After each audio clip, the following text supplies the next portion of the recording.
everybody, I'm Amy from the Cauldron, and in today's episode of Dye Time I'm dyeing this cotton t-shirt. I'm trying to find the middle so I can do a spiral. I love my spirals. It's going to be a very loose spiral. This t-shirt is 100% cotton and it's been soaking in soda ash and water for a day now. I'm just going to use this as a little bit of a guide so that I don't take up too much space with any one of my dyes. I've got 6 dyes. There we go. And all the fibre reactive dyes I'm using today, I've already made into liquid. I've already put into liquid form. While I was doing this, I did have my gloves on and my mask on. My surface is still protected. This one is Turquoise, which is a fibre reactive dye from Dharma. Now, I don't want there to be any dye left over, so I'm just it's going to be one segment for each colour. This is a t-shirt for me. I'm actually dyeing something for myself this time.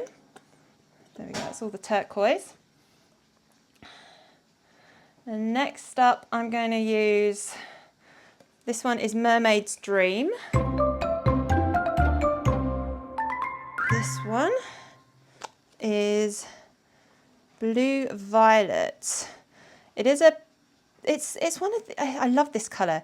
It's sort of blue when it's in liquid form, but then it has got a sort of purplish hint to it, as you can sort of see here. It's definitely more purple than the other two, but it splits into the most gorgeous blues and purples.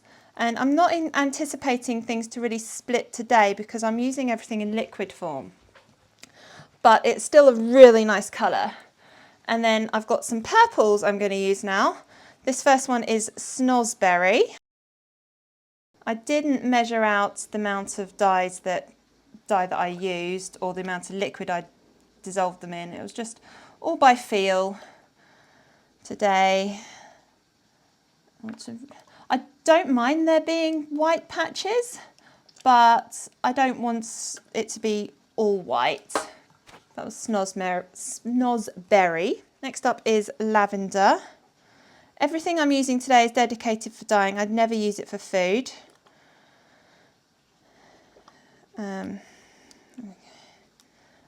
when I have tie-dye kits, I do like to keep the bottles because they are handy to have.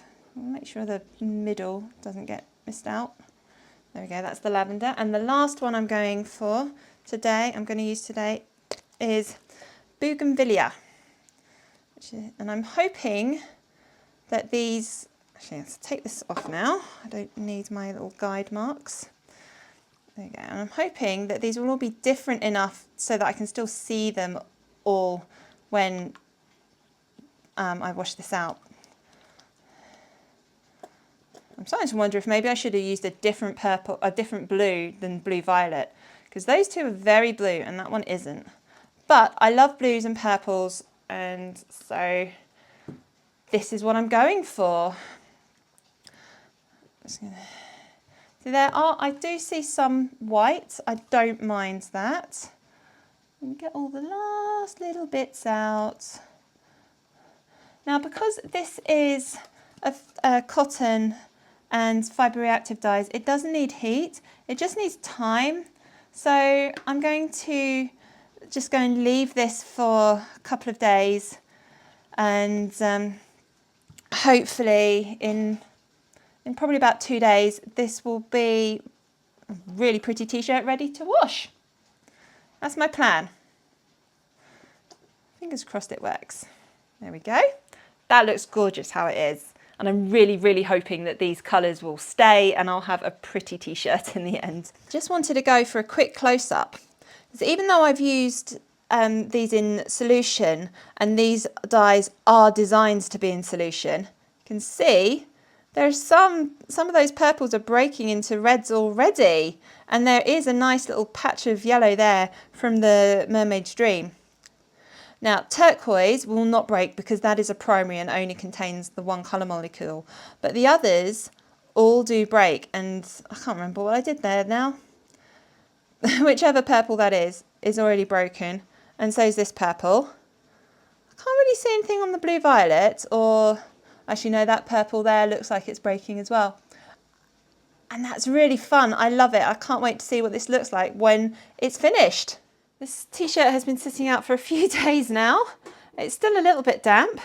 But, ooh, aren't those colours pretty? Just going to give this a wash now. This is just cold tap water.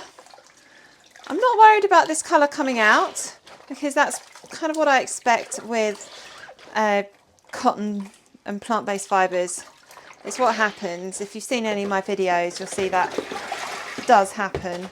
So this has turned more from blue to a dark blue. I've noticed that the blues seem to be the first ones to bleed, and then it sort of turns to the purpley colours and the reds. But this is just kind of what I expect to happen. So I'm not going to stand here all day hand washing this. I am going to stick this in the washing machine with some towels, bits I don't mind getting excess dye on. But I'm really happy with how this looks, and this is possibly the best spiral I've ever done. And here is my finished t-shirt. I absolutely love this. This has turned out brilliantly, and I really am quite impressed with how the spirals turned out as well. The colours that I've picked, they really work together. I'm loving this patch of Mermaid's Dream there. The purples aren't too pinks, they're quite purpley purples, which I think works really well. There are some specks and a little bit of yellow breaking there, but overall it's a pretty solid colour. If you have a look on the back, there's I quite like these just speckles right on the shoulder. I am so happy with how this t-shirt has turned out. What do you think of this t-shirt? Let me know down in the comments. Thank you so much for watching this video. I really hope you enjoyed watching it as much as I've enjoyed making it. I publish a new video every Monday, usually around 6 PM UK time. So make sure you are subscribed and got notifications turned on so you never miss any new videos. Thank you so much for watching.